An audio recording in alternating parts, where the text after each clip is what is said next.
Ashama kabajamtoota daawwattoota keenya ashama harka fuunee nageenyi keenya kan jaalalaa bakka jirtan maratti isin haa ga'u isinin jenna.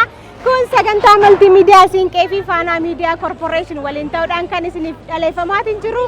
Iid alfatri sabafachuudhaan as bulchiinsa magaalaa Cirootti argamne. Iida isiniif qopheessinee jirra. Saniin dura kallattiidhaan gara sagantaa keenyaa guutuu ce'uu keenyaan dura gara bulchiinsa magaalaa Cirootti imaluudhaan magaalaan Ciroo maal fakkaatti hanja'u Antibaa haasofsiisnee kan isiniif dhaleessinu ta'a. Hamma maayii sagantaa keenyatti nu waliin turaan affeerraa keenya irra deemuudhaan Iid Mubaarak warra baranaa kan bara eegaree isiniin jenna.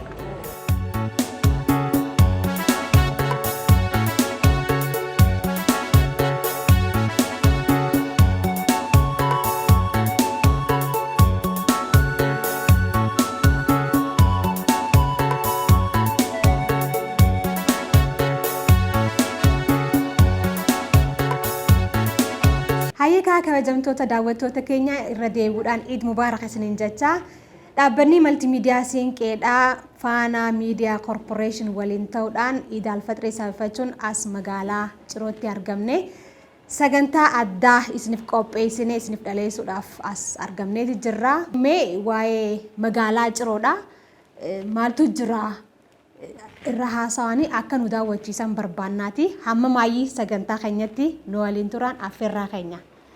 Galatoomii ulfaadhu. Kantiibaa bulchiinsa magaalaa Ciroo obbo Muhammad Umar Usmaan itti aansuudhaan waa'ee magaalaa Ciroo takka takkaan nu daawwachiisan jechuudha. Ulfaadha. Magaalli Ciroodhaa magaalaa bara 1915tti hundeeffamte yommuu taatu hundeeffama isirraa gaafa kaanu seenaa garaagaraa qabdi. Magaalaan tun magaalaa baha biiftuu tanarratti keessattuu jiddu galeessa biyyattiitii fi baha Itoophiyaa kan walqunnamsiiftuu taateetti tajaajilaa jirti.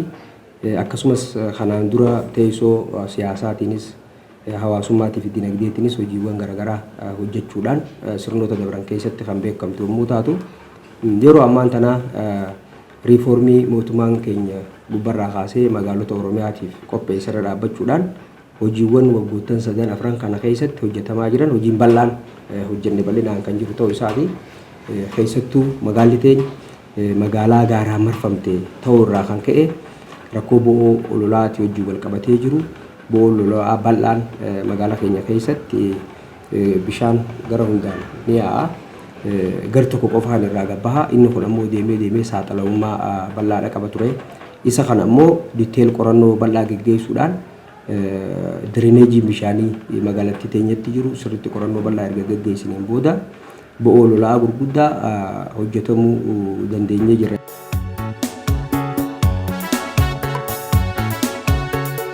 Magaalaa sochii dinagdeetiin jiddu galeessa Oromiyaa tanaa fi baha walqunnamsiiftuu taatee daandii kanarratti konkolaataan Jibuutii fi Finfinnee deemu dinagdeen biyya tanaa wirtuun dinagdee biyya tanaa magaalaa teenya jennee dubbachuu dandeenya waan ta'eef jecha gabaan horii furdisa horiitii wajjinis wal qabatee Harargeen horii furdisuudhaan beekamte waan ta'eef gabaan horiidhaa bal'inaan kan jiru ta'uu isaati.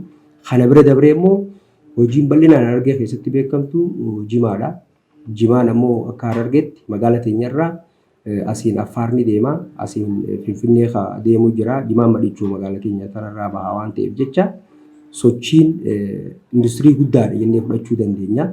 Jimaan kun ganama ni dalagama, galgala ni dalagama, guyyaas ni dalagama jechuudha. Shiftiin dalagama. Magaalaa teenya keessatti sochii dinagdee gaafa fudhannee ilaallu dubartoonni halkan guutuu hojii kana hojjechaa bulan jechuudha. Akkasumas industirii goodoon ni jira.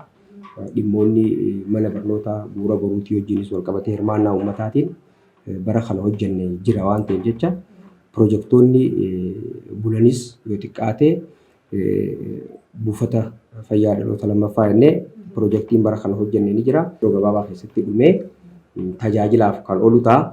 Kanuma keessatti hojii misooma kolidaraa akka magaalaa Cirootti yoo xiqqaate akka waliigalatti hojii misooma kolidaraa daandii fe'isaatii fi daandii gubbarra deemu kana waliigala kiloomeetira 12.5 hojii misooma kolidaraatiif pilaana kabachiisuudhaa wajjin wal qabatee magaalaa keenya keessatti dhugaa dubbachuuf magaalaa Ciroo hojii misooma kolidaraa magaalaa Cirootiif dhuftee innee fudhanne. Uummanni keenyas nutis sababni isaa baay'inni uummata magaalattii baay'ee bal'aadha. Geejjibni magaalaa Finfinnee jiru kun guutuu magaalaa kanarra dabra.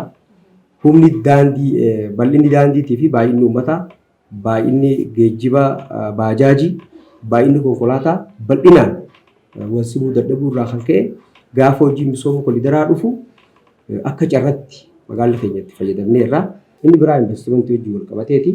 Magaalli keenya waggoottan lamaan sadan kana keessatti yoo xiqqaate gara investimentii 80 ol murteessinee kana keessaa murteen mootummaan naannoo Oromiyaa fidee gara investimentii 47 yeroo ammaa kana lafa gabbuusuudhaaf sochiin jalqabne jira. Kabiraa hojii magariisummaa fi qulqullinaati.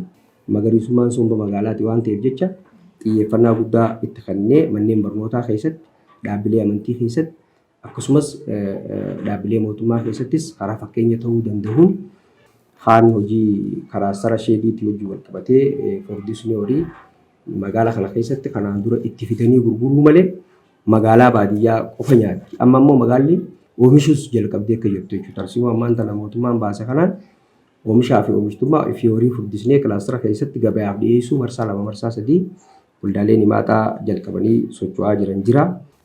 Akka waliigalatti egaa investimentii fi carraa hojii uumuu wajjin, carraa hojii yerootii fi dhaabbiitii wajjin nama 2,300 olii carraa hojii kan argatan ta'uu isaati jechuudha. Investimentii biratti carraa hojii yerootiin bobba'anii jiruuf jireenya isaanii carraa hojii himaataa irrattis bobba'anii jiruuf jireenya isaanii fooyyeffachuudhaaf haalli itti deemaa jiran kan jiru ta'uu isaaniiti. Ulfaadhu galatoomii Eid Mubaarak isin ja'a. Alla magan ulfaadhaa galatoomaan isin ja'a. Sagantaan keenya ammallee itti fufa. Eid Mubaarak.